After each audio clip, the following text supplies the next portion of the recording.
a presentarnos delante del Señor. Quiero pedirle que se acerquen porque vamos a hablar. Quiero tener un diálogo con ustedes, así que por favor acérquense. Padre, en el nombre de Jesús, quiero darte las gracias, como dice la alabanza, toda la gloria, toda la honra, toda la alabanza y toda la exaltación.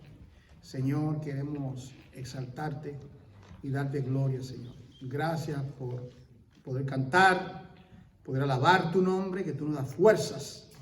Padre, tú nos das las energías para adorar y bendecir tu nombre.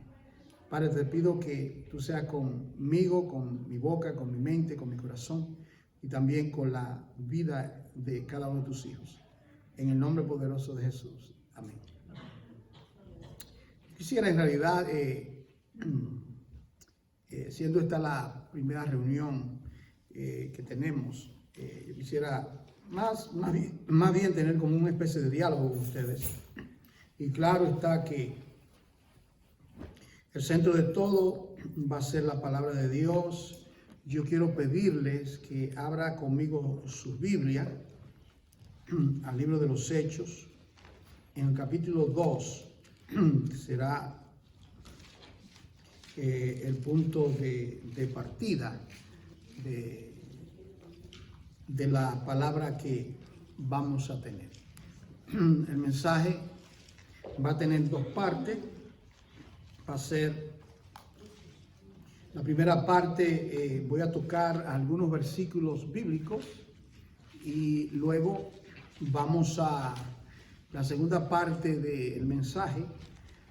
Tiene que ver con la mesa del Señor, la Santa Cena. Aquí en el libro de los Hechos, el capítulo 2. Cuando nosotros vemos en los evangelios que el Señor Jesús, después de estar en la tierra por 33 años aproximadamente, los levitas en el Antiguo Testamento comenzaban su servicio a la edad de 30. Es decir que en el verdadero sentido de la palabra, Cristo, como el ungido del Padre, también comienza su ministerio a esa edad, aunque ya él había sido llamado, preparado, predestinado para ser el Cordero de Dios que había de quitar el pecado del mundo. Entonces, una de las cosas más extraordinarias es que él estuvo en la tierra en ese cuerpo físico, conocido como Jesús de Nazaret. Y mientras él estaba en la tierra, él estaba simultáneamente, mientras él se preparaba para la máxima ofrenda, dice, mejor que la ofrenda de Abel, el máximo sacrificio. Jesucristo no murió como lo pinta la historia, como un héroe, fue un gran héroe. No, él no fue un héroe. Él fue el Cordero de Dios, escogido, dice Pablo en Efesios 1, desde antes de la fundación del mundo. No confundamos a Jesús con Napoleón Bonaparte, con los Césares de Roma, con Platón, con Sócrates y toda esa gama de hombres, muchos de ellos muy ilustres, con aquel que es el autor y consumador de nuestra fe, Jesucristo nuestro Señor. Es decir, que es muy diferente hablar de Jesús. Yo tengo una enciclopedia en casa que yo la compré hace muchos años cuando yo estudiaba. Entonces, en la letra J de la enciclopedia, es en inglés, se llama The History of Civilization, la historia de la civilización. Entonces, en la J está Julio César. ¿Y sabe quién está en la J también? Jesús. Entonces, ponen a Jesús con Julio César. Oh, sí, qué bueno el cuento, ¿eh? Jesucristo no es meramente un hombre,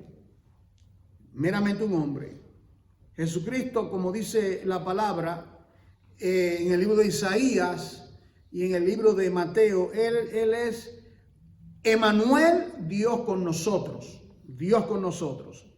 Y una de las cosas que Él comenzó a preparar fue a esos discípulos, una comunidad de creyentes. Y una de las cosas que a mí me ha impactado mucho es ver la vida comunal, la vida de comunión que vivieron los primeros discípulos. Pero eso de la vida comunal, que la vamos a ver en el libro de los Hechos, va desde la eternidad. Permítame explicarle. La Biblia presenta a nuestro Dios como un Dios trino, ¿verdad? Dios Padre, Dios Hijo y Dios Espíritu Santo. Hay muchos debates. Bueno, la palabra Trinidad no aparece en la Biblia. Bueno, la palabra átomo tampoco aparece en la Biblia. La palabra electricidad no aparece en la Biblia. No existe el átomo y la electricidad. Es que a veces son verdaderamente argumentos sin fundamento. La Biblia revela que Elohim, como se presenta en el libro de Génesis 1:1, en el principio Elohim, y la palabra Elohim es una palabra plural. Plural está la palabra Elohim. Y dice que ese Dios en la eternidad vive, existe y coexiste de una manera comunal. Es decir que no solamente Dios Padre, sino que vemos también Dios el Hijo y vemos también, Dios el Espíritu Santo. Entonces, lo primero que nosotros aprendemos es que Dios se revela en su palabra como un ser comunal, que vive en comunión. Sabe, hermano, que Dios nunca conoce lo que es la soledad.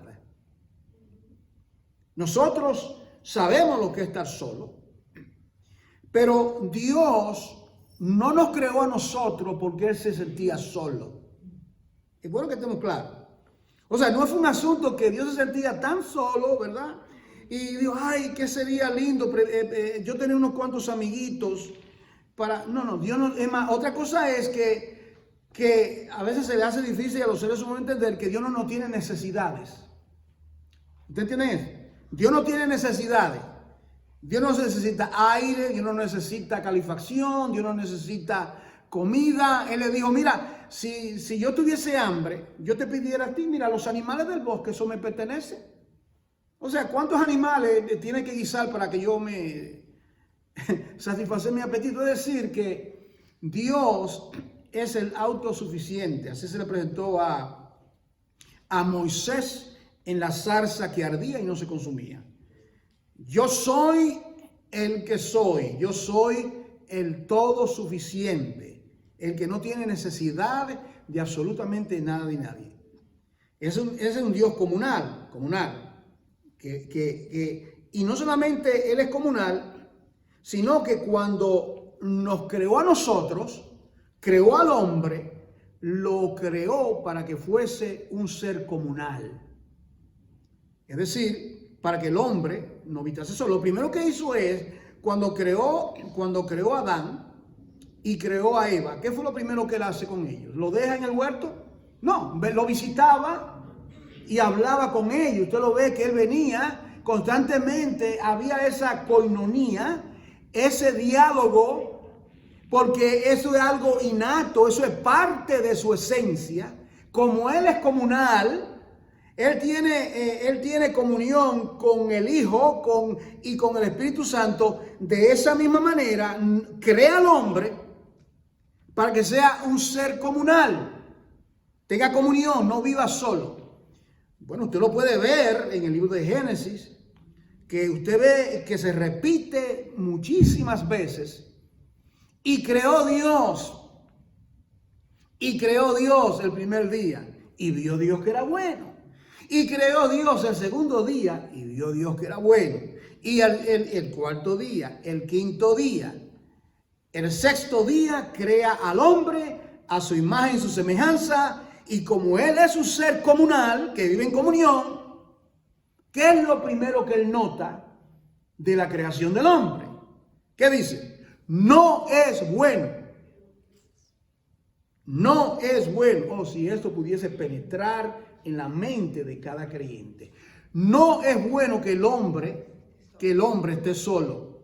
¿Por qué? Porque yo, Elohim, yo soy un ser comunal, y como el hombre ha sido creado a mi imagen y semejanza, yo también he plasmado en el hombre en esa imagen, en su inteligencia, en su manera de pensar, de comunicarse. Yo he plasmado en el hombre el que sea un ser comunal. ¿Cuántos me siguen hasta ahora? Entonces, Dios ha creado al hombre para que sea un ser comunal. Y lo que hace es que vemos nosotros que le da ese complemento, ¿verdad? Esa palabra ayuda idónea significa como anillo al dedo, ¿verdad? Ahí cabe ahí, encaja. Una ayuda precisa, una ayuda formidable. Y claro está que en la creación de Adán vemos nosotros el antitipo. Adán es el tipo, el antitipo es Cristo, la cabeza de la iglesia, porque entonces viene Eva y representa la otra parte, el cuerpo. Entonces ahí vemos en esa primera pareja, vemos nosotros el propósito de Dios de enseñarle al hombre ese principio inalterable de que el hombre viva de una manera comunal. Y luego lo vemos nosotros a través de toda la historia. ¿Qué hace Dios después de eso? Vienen otros seres. Vienen entonces, ¿qué dice él? Multiplicad y henchid la tierra. En otras palabras, que se propague esa imagen y semejanza que es característica de todos los seres humanos, para que los seres humanos vivan en una manera comunal. Ese es el anhelo y ese es el propósito. Y cuando la Biblia usa ese término que nosotros lo usamos, porque es bíblico, de Isaías 9, y está en el Nuevo Testamento, y cuando habla de Jesús, es aquí que una virgen dará luz, y luego habla, ¿verdad? Y habla y dice Dios fuerte, ¿no? Y habla de esa característica, y uno de los nombres que dice Emanuel, Dios con nosotros. Una vez más, Dios con nosotros. Dios estaba con Adán. Dios estaba con Cristo en la eternidad. Dios estaba con el Espíritu Santo. Entonces, está claro por las Escrituras, por la palabra de Dios, y no solamente por las Escrituras, sino que en la historia de la civilización, todas las civilizaciones, si usted estudia toda la civilización del pasado, cuando íbamos a la escuela, usted va a encontrar que todas las civilizaciones, la gente no vivía sola, todos vivían de una manera comunal. Estaban tribus, por ejemplo, ¿verdad? Tribus. Habían comunidades de tribus y todos ellos se unían. Las tribus que hablaban el mismo dialecto estaban juntos y trabajaban juntos y procreaban y hacían casillas de barro o de plantas y demás. Bueno, el ser humano es un ser comunal. Claro está que vino aquello que rompe eso del sentido de comunión. ¿Y qué es lo que rompe la comunión? Una palabra: el pecado. El pecado es lo que rompe la comunión entre ese Dios comunal que vive en comunión, una comunión que no se interrumpe, una comunión que ha sido desde los siglos de los siglos, una comunión que nosotros tenemos un calendario, ¿verdad? Gregoriano, romano, como le llaman, y nosotros calculamos que estamos en el año, hemos llegado a otro año, o si vamos por el calendario judío, estamos en el año 5000, no sé cuánto. El asunto es que Dios nos va por esos calendarios, ¿verdad? Y nosotros no tenemos una mínima idea cuántos o millones o trillones de años, ¿verdad? Desde el siglo hasta el siglo, dice el Salmo 90, tú eres Elohim, tú eres Dios, el eterno, el que no tiene principio y el que no tiene fin. Ese es el Dios que adoramos, ese es el Dios que nos llama a nosotros también a vivir una vida comunal. Y la manera que lo hace es que luego que forma al hombre y Dios habla con el hombre, primeramente Dios trata con el hombre, Adán, Noé, Sem. Luego trata trata con Abraham primeramente. Luego dice, no, en sentido comunal, Abraham estaba solo en Ur de los Caldeos, pero ya Dios lo ve solo. Y Emma le cambia el nombre, ustedes ven que le cambia el nombre, y al nombre de Abraham le injerta la quinta letra del alfabeto hebreo para formar Abraham, que significa padre comunal. Mucho, estén juntos. Quiero ese sentido de comunión, de ser un ser comunal, continúe todavía. Y una de las cosas que le dice a su siervo Abraham ahora, ¿qué es lo que le dice? Le dice, mira las estrellas del firmamento, así será tu descendencia. Mira a ver la arena que está a la orilla de la mar, si tú la puedes contar, así también será tu descendencia. Y lo he explicado muchas veces, valga la redundancia y la repetición. El firmamento, que significa la descendencia espiritual. Nosotros, cada uno de nosotros, somos como una de esas estrellas. Cada creyente es como una estrella. La descendencia espiritual de Abraham y los judíos, el pueblo de Israel, la descendencia terrenal. En todas partes del planeta usted va a encontrar judíos. Se han multiplicado como la arena de la mar, a pesar de que han sido perseguidos, han sido asesinados, lo han matado. Quieren tomar su tierra. Usted ve el conflicto, esto es a diario, míralo de ahora, ¿verdad? Lo reciente, conflicto constantemente.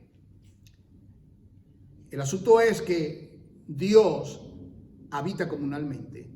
Y luego cuando viene la encarnación, llegamos nosotros al cumplimiento de todas las profecías del Antiguo Testamento, desde Génesis 3:15, la promesa redentora, el pacto con Noé, el pacto con Abraham, el pacto davídico de que se sentará sobre el trono de su padre, etcétera. Vemos nosotros que llega el cumplimiento de los tiempos y el Mesías nace.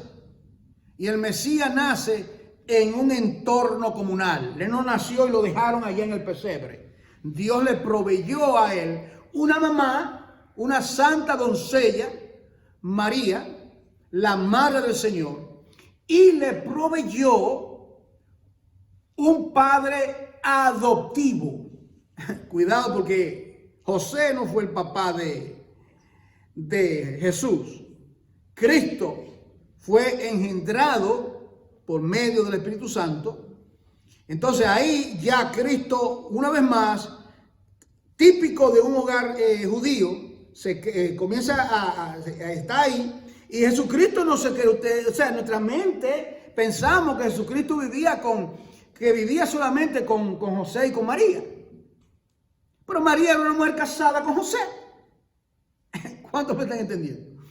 María, ¿sabe? Que hay una doctrina como que la siempre inmaculada. Eso son doctrinas de hombre. Eso es raro. María se casó con José. Es más, cuando el ángel le anuncia a ella estaba ya estaba en el desposorio. Y no lo confunda con el compromiso moderno. O sea, el compromiso moderno acabamos y se rompe el compromiso. No, eso no es así.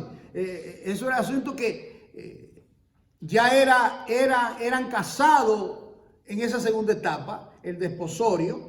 Ella ya era legítimamente la mujer de José. Lo único que faltaba era unirse.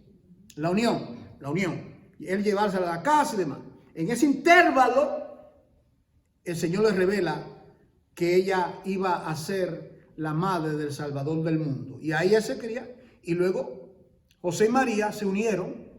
Y la Biblia habla de que tenía hermanos. ¿Lo dice o no lo dice la Biblia? Tenía hermanos y también hermanas. Entonces, podríamos nosotros pensar que en ese hogar no solamente estaba Jesús, él fue el primero, pero luego ahí habían quizás 6 o 7 muchachos ahí. Es decir, una vez más, la figura de José, la figura de la mamá y la figura de los hermanos. Mirad cuán bueno y cuán delicioso es habitar los hermanos juntos, pero no solamente juntos, sino juntos, ¿cuál es la palabra clave? en armonía. Armonía. Y es una cosa que Dios quiere de nosotros como iglesia. Armonía, vivir en armonía. Y luego, cuando nosotros vemos aquí en el libro de los Hechos, que vaya ahora al libro de los Hechos, hermanos, usted encuentra que lo primero que acontece es que los discípulos se van a orar al aposento alto, a esperar el investimiento, como dicen ellos, del Ruach Kodesh, Espíritu Santo. Kodesh, Santo, Ruach, la palabra viento, el aliento. El Ruach Kodesh, el ser investido con el poder de lo alto, para que ellos con esa investidura pudiesen continuar viviendo no solamente en el hogar, sino también como iglesia, eclesía, de una manera comunal. Cuando yo contemplo a la iglesia, ahora somos nosotros, yo tengo que hacerme esta pregunta. ¿Estamos nosotros como iglesia, yo no sé las demás, viviendo una vida comunal, en comunión? Primeramente, le voy a dar 4 cosas. Primeramente, estamos nosotros viviendo como creyentes una vida comunal. Primeramente, comunal en el hogar, en casa, el lugar más cercano. Y segundo, como asamblea o como congregación. Note usted lo que acontece. Primeramente, él le dice, ustedes no se vayan de Jerusalén. Cada uno no coja por su propio lugar, con su propio ministerio. Pedro, tú te vas para allí, el otro se va para allí. No. Cada uno de ustedes se van a reunir. No salgan de Jerusalén. Porque como una comunidad espiritual, como una iglesia llena del Espíritu Santo, ustedes tienen que primeramente, juntos en armonía, ser llenos del Ruach Kodesh o el Espíritu de Dios. Obedientemente, Cristo asciende a la diestra del Padre, le da esa orden, no salgan de Jerusalén hasta que venga el Espíritu de Dios, y le dice, cuando venga el Espíritu de Dios, ustedes todos me serán testigos en Jerusalén, en Judea, en Samaria y hasta los últimos confines de la tierra. Fíjense, hermano, ustedes van a ir a toda parte del mundo. Y eso lo había dicho, ir por todo el mundo y predicar el evangelio. Pero lo primero es que él está enseñando es el sentido de vivir de una manera comunal, de una manera donde todos estén en armonía, para que el Espíritu de Dios pueda usar a cada uno de ellos. Dicho sea de paso, ¿sabe cuánto habían, verdad? Habían 120. Lo dice, ¿verdad? 120 habían allí. Ahí estaban, mire quiénes estaban ahí. Ahí estaban los discípulos del Señor. Ahí estaba la madre de Jesús. Y ahí habían otros hermanos que no conocemos. Habían 120 hombres y mujeres. Y yo pienso que habían jóvenes también. Ahí estaban ellos esperando. Y Cristo se va. Cristo estuvo en la tierra después de la resurrección. ¿Cuántos días? 40 días. Y 40 y 10 son 50. Que es lo que significa el día de Pentecostés, que tiene que ver con 50, una de las fiestas judías. Entonces, llegan de todas las partes contiguas, alrededor, y llegan para celebrar una de las 7 fiestas judías, en la fiesta de Pentecostés. Y esto no fue coincidencia, esto fue providencia. El Señor sabía exactamente cuando ellos estaban en esa armonía del Salmo 133, cuando ellos estaban en obediencia, entonces viene 10 días exactos después que Cristo asciende a la diestra del Padre y los ven los discípulos y ellos se quedan mirando y le dicen, varones galileos, ¿por qué ustedes están mirando al cielo? Este mismo Jesús que ustedes habéis visto ir al cielo, ¿qué dice? Así mismo regresará. Hermano, Cristo viene pronto. Cristo viene muy, pero muy pronto. Y me temo, lo decía la clase anteriormente, que los creyentes están viviendo una vida como que vamos a durar unos cuantos miles de años, hermano. Las cosas se van a escalar, lo que usted está viendo en el Medio Oriente. Esto se va a ir escalando, hermano. Y esto va a aterrizar, ¿verdad?, en la apretura de Jacob y la gran tribulación y todas las cosas que habla en el libro de Apocalipsis. Así es que tenemos que nosotros, hermano, cada uno de nosotros, yo como creyente, escapa por tu vida. Hay que dejar, ¿verdad?, la duplicidad, el desánimo, todo aquello, ¿verdad?, el peso que nos asedia, aquello que nos quita el impulso de nosotros verdaderamente como congregación, como familia, como hogar, ¿verdad? Vamos a comenzar como individuo, como esposo, como esposa, como hijo, como hija, luego como matrimonio, luego como familia y luego como la congregación. En ese orden, porque así lo presenta la Biblia. Entonces, esta familia, seguramente habían familias el día de Pentecostés juntos, creyentes, estaban ahí en esa expectativa, obedeciendo la palabra del Señor. Viene el Espíritu Santo de Dios, lo llena. Ahí, hermano, para el asunto de la fiesta judía, era mandatorio, había fiesta que ellos tenían que venir. Ellos venían, hermano, a veces caminando 3, 4 días para llegar a Jerusalén. Esto no había una excusa, que está lloviendo, que está frío, que está así. No, era un mandato de Dios y era un pueblo celoso de obedecer esos mandamientos. Ahora llegaron allá, habían miles y miles de personas. Y el Espíritu Santo desciende con poder. Usted lo ha leído en Hechos capítulo 2. Lenguas de fuego le fueron repartidas. Ellos comienzan a hablar en un idioma desconocido. Ellos comienzan y dice que ellos hablaban, escuchen bien, no jeringonza, hablaban las maravillas de Dios, proclamaban la gloria de Dios, de tal manera que la persona, yo he leído, 16 nacionalidades habían ahí. Ahí había muchas personas, ahí el día de Pentecostés, en el capítulo 12. Y le dijeron, pero no son estos hebreos, ¿y cómo es que nosotros que procedemos y conocemos otros idiomas, cómo es que nosotros lo escuchamos a ellos hablar en nuestro propio idioma? ¿Cómo es que lo escuchamos hablar en nuestro propio idioma? Yo lo he dicho algunas veces, en el Génesis 10 está la confusión de las lenguas, ¿recuerdan? La confusión de las lenguas, donde Dios desciende y confunde las lenguas y nadie conoce nada. Ahora acontece lo contrario.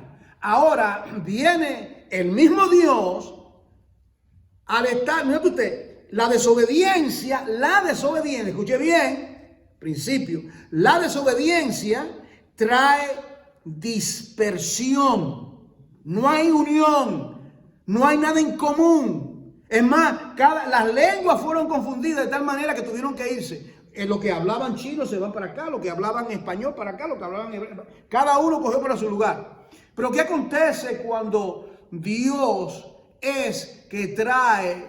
Porque la unión espiritual es producto del Espíritu Santo. Usted sabe eso, ¿verdad? La Biblia habla de la comunión del Espíritu Santo. La Biblia no habla de lo que hoy los hombres quieren presentar, el ecumenismo. Eso no es el ecumenismo, es el intento humano de unir a todas las iglesias. Es como Nimrod. Nimrod dijo, vamos a reunirnos, hagamos una torre, vamos a estar dispersos, hagamos un nombre. Eso es comunismo en el libro de Génesis, eso no es nada nuevo. O sea, cuando alguien me habla de comunismo, digo, eso no es nada nuevo, eso está en el libro de Génesis, capítulo 10, es lo mismo. Es el mismo gato con un collar distinto, es lo mismo. Entonces, pero cuando es el Espíritu Santo que habita en una comunidad, ahí viene, hermano, el Espíritu de Dios desciende sobre con ese aposento y eran llenos del Espíritu de Dios y ellos comienzan a hablar. Mire esto, hermano, lo que hace cuando hay sentido comunal, todo el mundo habla lo mismo. Y lo dice Pablo, lo dice, hablar la misma cosa, seguir las mismas reglas, Efesios 2. Haya pues, Efesios 2:5, en vosotros este sentir, me gusta en inglés, let the mind of Christ be also in you, que la mente de Cristo, ¿entiendes, hermano? Ese es un cuerpo, yo no tengo dos mentes, una sola. Esta mente es que dirige todo, mis 208 huesos, creo que tiene el esqueleto humano, todo lo que yo soy es una sola mente. Entonces, la mente de Cristo, porque Cristo es la cabeza y nosotros somos el cuerpo multimiembro. Entonces, Cristo es quien dirige a cada miembro de la congregación, a cada uno de nosotros. Él es el que nos dirige, Él es nuestra cabeza. No es el pastor, no es nadie humano, es Cristo nuestra cabeza. Él es su cabeza, Él es mi cabeza y yo soy parte de ese cuerpo multimiembro. Entonces, vienen ellos y el Espíritu Santo cae y cada uno hablaba las maravillas de Dios. Principio espiritual. Cuando Dios derrama su espíritu sobre su iglesia, le va a dar a la iglesia sentido comunal y vamos todos a hablar las maravillas de Dios. Eso es lo que hay que hablar. Las maravillas de Dios. Hablar las maravillas de Dios. ¿Y qué acontece? Mire aquí.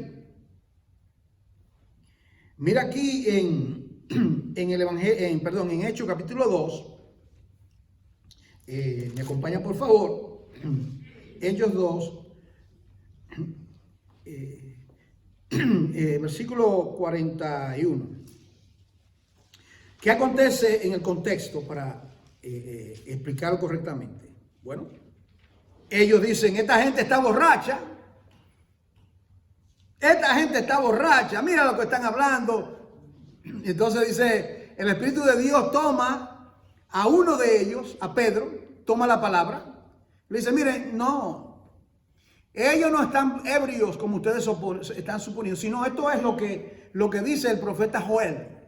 Que en los posteros días Dios había de derramar su Espíritu Santo, su Ruach Kodesh, sobre toda carne. Y dice también que los jóvenes verán visiones. Los ancianos verán sueños y se manifestará. Yo pienso que como estamos en los últimos días, y yo he oído testimonios, aún de personas que Dios le está dando sueños extraordinarios. Un musulmán, no hace poco, se convirtió por un sueño que se soñó con el Mesías. Dios está dando sueños. Ahora, la guía de nosotros, para que nadie se vaya a desviar, es la palabra de Dios. Pero Dios usa medios que Él ha dicho en el Antiguo Testamento. Y Él dice que los jóvenes verán visiones y habrán sueños, etcétera, etcétera, antes de la venida del Señor. Entonces, estas cosas son plausibles. Puede que Dios pueda dar sueño y Dios pueda hacer como Él quiere, Él es soberano. Ahora, dice aquí que Pedro predica el primer sermón lleno del Espíritu Santo. Ellos son impactados por el poder de la palabra. Estaba lleno del Espíritu Santo, estaba ardiendo con la palabra. Y ellos dijeron, varones hermanos, acaba de decirnos que nosotros hemos crucificado al Señor. Dios le da convicción a ellos, hermano. Le da convicción de que ellos en realidad fueron culpables. Claro, los romanos lo crucificaron, pero ¿quiénes fueron los que dijeron, crucifícale, crucifícale? Aquellos que primero dicen, Hosana, el que viene en el nombre del Señor. ¿Recuerda cuando él llegaba con el asno? Esos mismos, crucifícale. Ellos recibieron convicción por el Espíritu de Dios, hermano, de tal manera que ellos quedaron completamente impactados. La palabra que dice aquí dice que ellos fueron compungido. La palabra, esa palabra en griego es apuñaleado, es lo que significa. ¿Usted está entendiendo? Era como que la espada lo estaba cortando. Usted sabe lo que es cuando la palabra de Dios le corta, ¿no? Usted sabe lo que es. La palabra le estaba cortando por dentro el corazón y su conciencia. Había convicción. Pero note usted, esa iglesia estaba viviendo comunalmente primeramente y luego ellos pudieron predicar bajo el poder del Espíritu de Dios. Entonces dice que ellos dijo, varones, hermanos, ¿qué haremos? ¿Qué haremos? Entonces Pedro le dice, arrepentíos. Esto es en el versículo 38. Arrepentíos. La primera palabra del Evangelio es el arrepentimiento. Sin arrepentimiento no hay salvación. Dios es el que da arrepentimiento.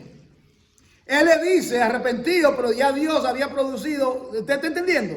Ellos se arrepintieron porque ya el corazón estaba compungido. Esto no es un asunto que yo quiero arrepentirme, que yo me quiero meter a eso, como decía, que yo me voy a convertir. Si un día de esto, ustedes le han dicho, un día de esto, comadre, vecina, me voy a meter a la religión. ¿A cuántos le han dicho eso? Eso no es así, es Dios que tiene que obrar en el corazón de los hombres. Estemos claros, Dios tiene que obrar. Si Dios no hubiese obrado en el corazón suyo, usted todavía estuviese muertos en delitos y pecados. Eso no es. Si Dios no hubiese obrado en mi corazón a esa tierna edad, quién sabe, quizás no hubiese estado vivo, hubiese estado, no sé dónde hubiese estado. Pero el Señor en su misericordia nos ha salvado y le dice, arrepentíos y bautícese cada uno de vosotros en el nombre de Jesucristo para perdón de los pecados, y ustedes también van a recibir el don del Espíritu Santo. Y luego le dice, porque para vosotros, es una promesa, es la promesa, y para vuestros hijos, y para todos los que estén lejos, para cuanto el Señor, nuestro Dios, llamare. ¿Quién es que llama? Cuanto Dios llama, aquellos que Dios llama. Por eso yo reitero, yo le hablo a ustedes de la abuela mía que compartió mi palabra, la palabra, yo le hago estos episodios muy gratos. Pero si Dios no obra, si Dios no toma esa palabra, si no llega otra persona a mi casa y me explica el evangelio, en este caso mi prima y mi tía, y luego el pastor ya le puso le puso los últimos clavos a la caja. ¿Me está entendiendo? Para sepultarme para siempre y para sellarme y para que yo resucite en novedad de vida. Lo mismo aconteció con la vida suya. Entonces luego le dice, así que, dice, y con otras muchas palabras testificaba y les exhortaba. Y le dice, sed salvos de esta perversa generación. Escuchen, amados hermanos.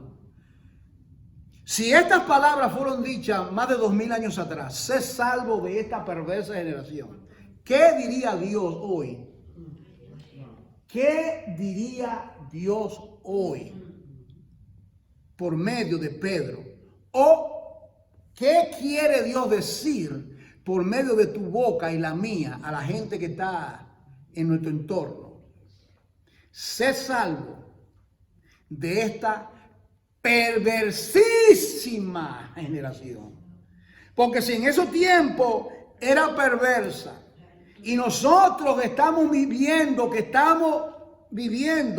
en los últimos días, estamos viendo cosas que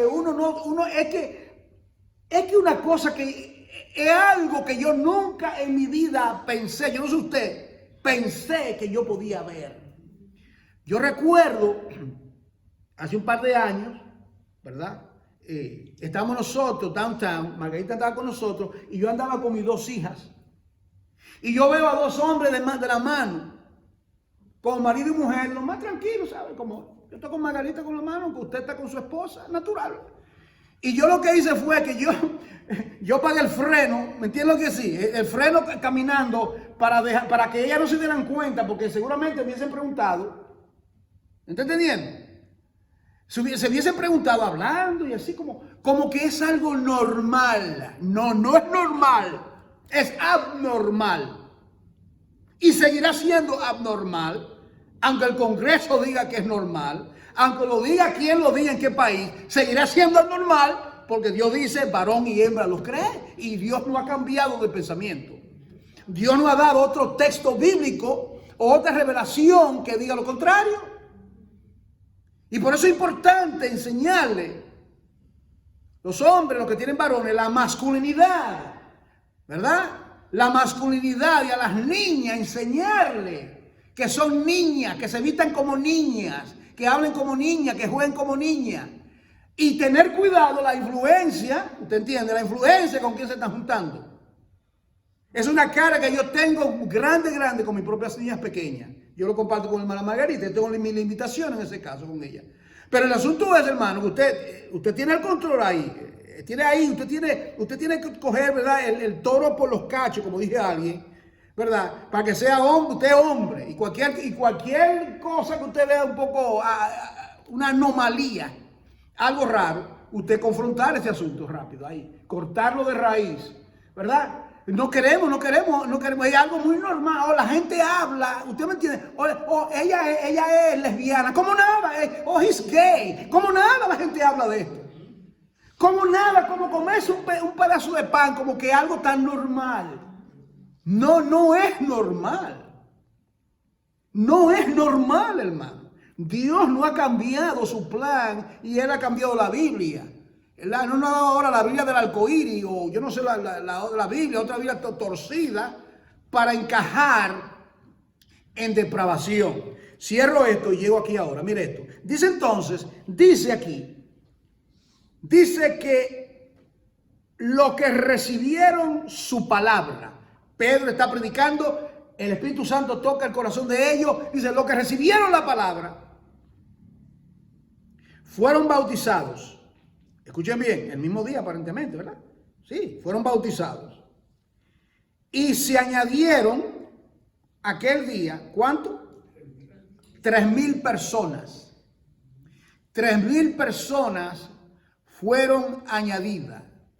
Yo le dije anteriormente que la desunión, la desobediencia trae muerte. ¿En qué lugar en la Biblia habla de 3,000 muertos? No fue cuando se hizo el becerro de fundición. ¿Recuerdan? Éxodo capítulo 32. Que el pueblo, Moisés él subió al monte a hablar con Dios 6 veces. Si subió 6 veces, descendió 6 veces. Y una de esas veces, él está en diálogo con Dios por 40 días y 40 noches. Y cuando él va descendiendo del monte, no sabemos qué tiempo toma, ¿verdad? Va descendiendo, él oye unos gritos, ¿verdad? Y ahí está Josué, que era un guerrero que tenía ser guerrero por cada vena de su cuerpo, y él de una vez seguramente desenvainó su espada y dice, hay un enemigo por aquí, como que dice, vamos a pelear, que aquí. Y le dice, no es un alarido, un grito de guerra, es que el pueblo se ha corrompido. El pueblo se ha corrompido. Por un tiempo andaban y cantaban, echó a la mar quien le perseguía, jinete y caballo, echó a la mar, qué lindo todo. Y ya al doblar la esquina se olvidan de las palabras de Dios y pecan contra Dios. Y dice la palabra que vino un llamado y le dijeron, los que estén de parte de Jehová, júntense conmigo. Y yo siempre digo, se juntaron los juntados porque los levitas, los hijos de Eli, la palabra Leví, significa juntados. Ustedes lo saben, ¿verdad? Juntados, adheridos. Lo que se juntan. Es una especie de casarse. ¿Usted está entendiendo, hermano? Se adhieren a Jehová. En otras palabras, que se adhieren, se pegan. No va donde va Vicente, donde va la gente. Nieva nada en contra de la corriente. Entonces viene... Dice, ¿es verdad que ustedes se han consagrado a Jehová? ¿Es verdad? Ok, cada uno tome su espada y a todos esos rebeldes, No respete si es su mamá, su papá, su hermano, su hijo. Maten a todos los rebeldes. Hermano, compromiso con Dios. Y tomaron la espada y mataron a un montón de rebeldes y cayeron en ese día 3,000. Pero aquí, este día, son salvos 3,000. ¿Ves? 2 espadas. La espada para los rebeldes. La espada de Jehová para los rebeldes, que le dice, arrepiéntete que el tiempo es corto. Tórnate. La espada tiene 2 filos. Esa espada corta, pero alguien puede cortarlo y quedar vivo. Pero la palabra también, la palabra de Dios es viva y eficaz y más cortante que toda espada de 2 filos, que penetra, que discierne y discierne los pensamientos. Entonces esa palabra, ellos llegaron y 3,000 personas vinieron a Jesucristo ese día, hermano. Por la palabra. Por la palabra. Ahora, mira lo que pasa ahora aquí. Esta es la parte que yo quiero concluir, esta parte aquí. Dice aquí entonces que así que los que recibieron su palabra, estoy en el versículo 41, fueron bautizados y se añadieron aquel día como 3,000 personas. ¿Usted ve esa parte? Se añadieron. Es adherirse, es estar con el Señor, es ser parte de una comunidad santa, es ser parte del pueblo de Dios. ¿Me está entendiendo? Se añadieron.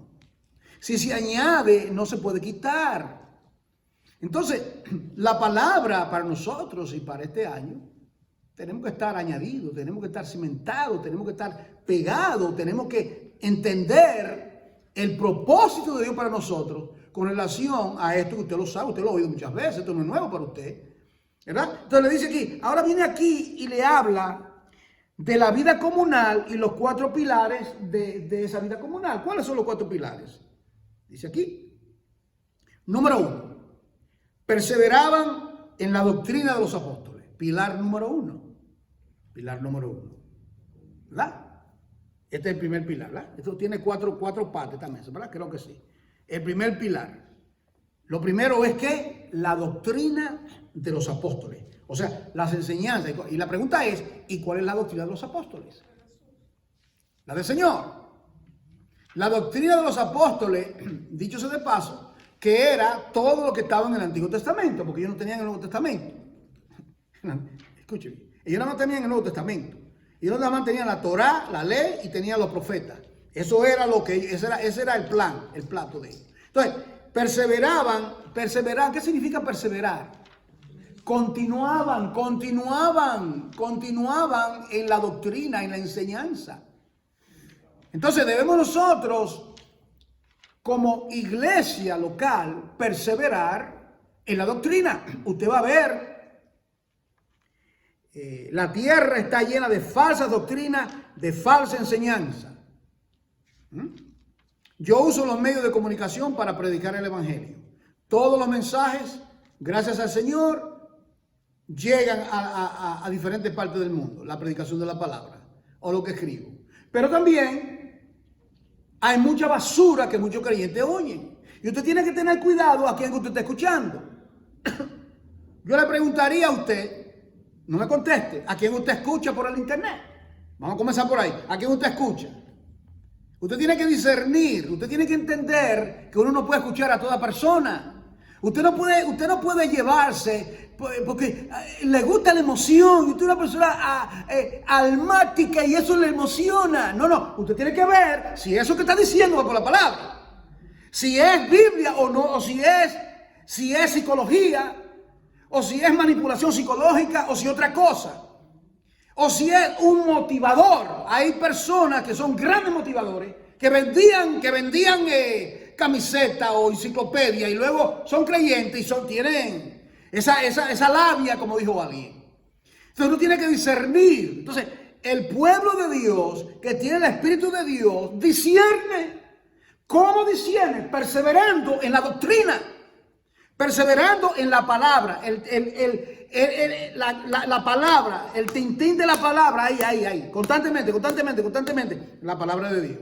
Así que debemos tener cuidado a quien nosotros le prestamos oído.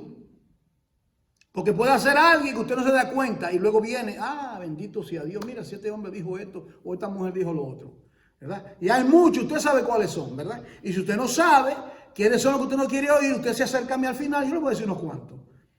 Ahora, dice aquí la doctrina. Me llama la atención porque lo primero es la doctrina. Porque mire el orden, hay una secuencia. Y las cosas en Dios, todo tiene un propósito. Esto no es un asunto que déjame poner esto primero, esto segundo, no. Esto hay algo que es por la mente del Espíritu de Dios. Primeramente, perseveraban en la doctrina. Bueno, son nuevos. Y las primeras comunidades, todas eran judías. Entonces, esos que no iban a la sinagoga, porque era que recibían la palabra, o que iban periódicamente al templo, también allí, no creían que ellos entraban al templo. Ellos, lo que pasa era que ellos se reunían en el templo porque era el lugar más grande. Eso era grandísimo, y ahí en los contornos, alrededor, ahí había toda la gente, ¿entiendes, hermano? Y ahí había tantas personas y ellos iban a ese lugar y luego perseveraban en la doctrina constantemente, la palabra. Dice, segundo, dice aquí, en la comunión uno con los otros, koinonía, comunión. Mire eso, comunión, unión común. Comunión es unión común. ¿Por qué usted tiene comunión con otra persona que es creyente y que usted no lo conoce, simplemente lo conoció en el tren? ¿Cuánto le ha pasado? Lo conoce así, pasa, y comienzan a hablar. Y usted puede detectar que él o ella es creyente.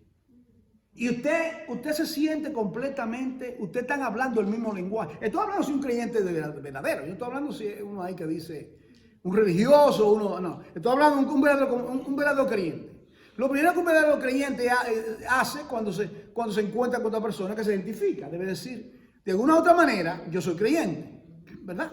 De una u otra manera, en su trabajo, debe saber que usted es creyente, que usted pertenece a Jesucristo. ¿Te das cuenta, hermano? Yo le decía a los hermanos los otros días que cuando nosotros leemos el Antiguo Testamento, nosotros nos quedamos, ¿verdad?, verdaderamente estupefactos de todas estas cosas. Animales inmundos, animales limpios, el día de reposo, la vestidura de cómo se tenían que vestir, que la mujer no puede tejer con dos hilos iguales. Y yo digo, ¿pero qué es todo esto? Yo veo todo esto en el libro de Levítico. Bueno, ¿qué es lo que está enseñando el Señor? Dios le estaba enseñando lecciones como objeto. ¿Usted sabe cómo a los niños se les enseñan lecciones como objeto, que son pequeñitos y usted le pone cosas, muñequitos y cuadros, para enseñarle que Dios es santo y que Dios quiere un pueblo separado? Para eso es que tú estás ahí. Y eso, aunque nosotros no estamos ahora con los animales inmundos, el principio es el mismo.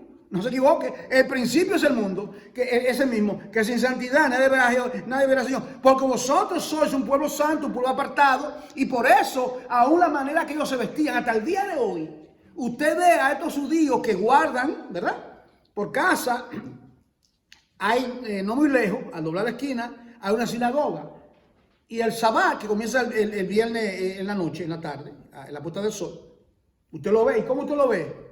Usted ve el hombre caminando por delante y ven con unos cuantos muchachitos vestidos de negro. Usted ve rápidamente, dice, esos son judíos. ¿Verdad que sí? Usted conoce. O también usted conoce de otras religiones, si son musulmanes, también usted puede detectar, ¿verdad? En otras palabras, en el caso de los judíos, porque los musulmanes ya eso es, el Dios de ellos no es el Dios, es un Dios de su imaginación. Ese no es el verdadero Dios el que ellos profesan. Es un Dios falso, el Alá de ellos. No es un verdadero Dios. Yo creo que usted esté claro con eso, para que no confunda las cosas, ¿verdad? Queremos estar claros. El Dios que ellos profesan no es el Dios de nosotros, de ninguna manera. No, ni cómo lo describen, ni cómo hablan, ni cómo oran, nada. Ese no es nuestro Dios. Pero bien, el Dios de nosotros, el Dios verdadero, el Elohim, el Santo de Israel, el Todopoderoso, el Dios de Abraham, Isaac, de Jacob, quiere que seamos también diferentes, que seamos distintos.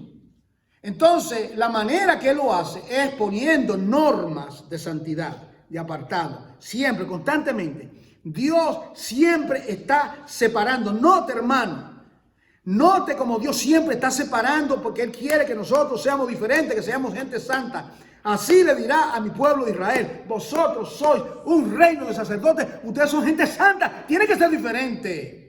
En tu trabajo tiene que ser diferente. En toda nuestra manera de vivir, sé santo porque yo soy santo. Y dice la comunión, tercero, el partimiento del pan, el partimiento del pan. El partimiento del pan se trata también con la Santa Cena, el partir el pan, pero la costumbre judaica era que cuando llegaban los hermanos, cuando llegaba la persona, ellos comían juntos. Ellos tenían esa parte, una manera todavía en los lugares del Oriente. Es algo costumario, partir el pan, ofrecer algo de comer, es algo de la cultura. Ellos partían el pan y también participaban de la Santa Cena. Entonces el asunto era, ¿con quién usted parte el pan? Usted parte el pan con personas en común. Usted no va a la calle y dice: ¡hey!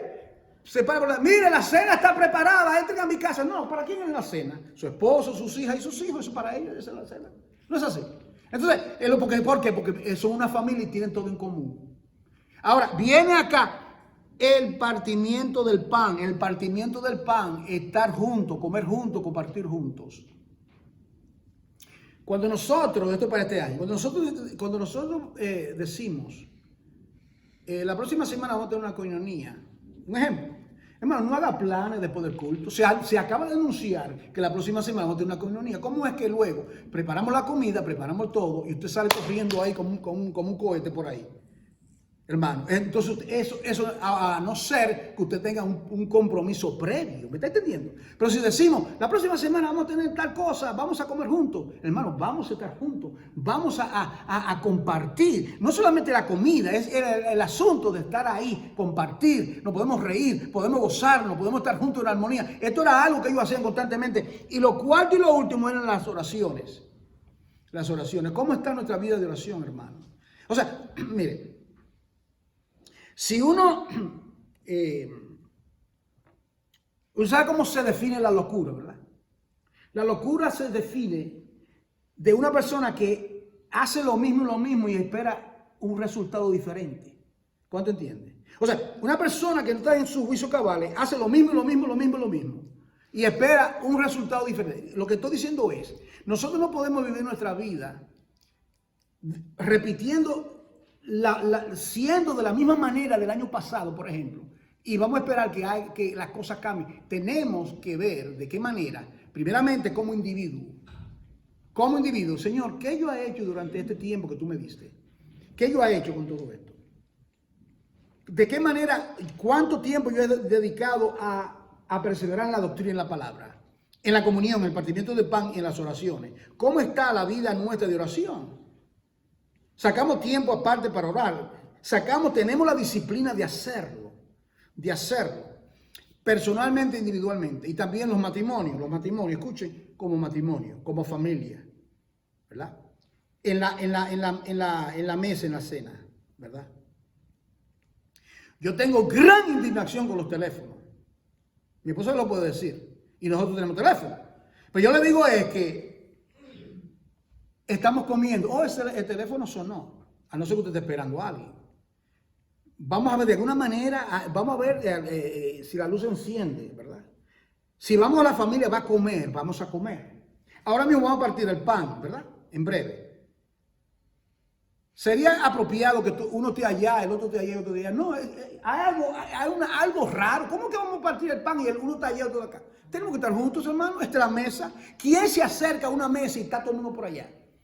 Padres amados, no permita que sus hijos, sus niñas, sus hijos, se vayan al dormitorio a comer porque quieren meter bien. No, vamos a comer,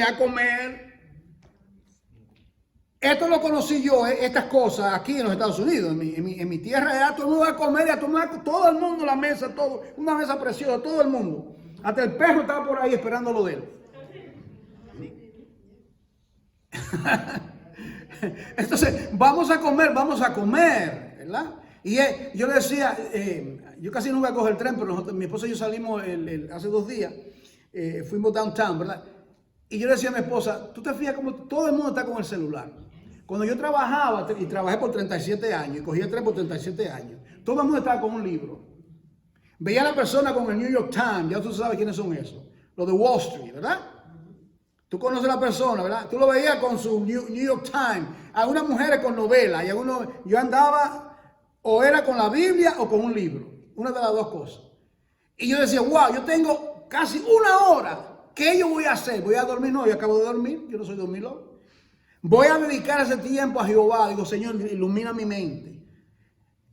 Aún a orar ahí en ese momento. Entonces, buscar la manera de buscar estar a tiempo con Dios. Esta es la primera parte del mensaje. La segunda la vamos a tener cuando tengamos la Santa Cena. Vamos a orar, hermanos, y luego nos reuniremos. Padre, en el nombre de Jesús, quiero darte las gracias por tu infinita misericordia para con nosotros. Gracias por tu palabra, gracias por la comunión. En el nombre de Cristo Jesús. Amén.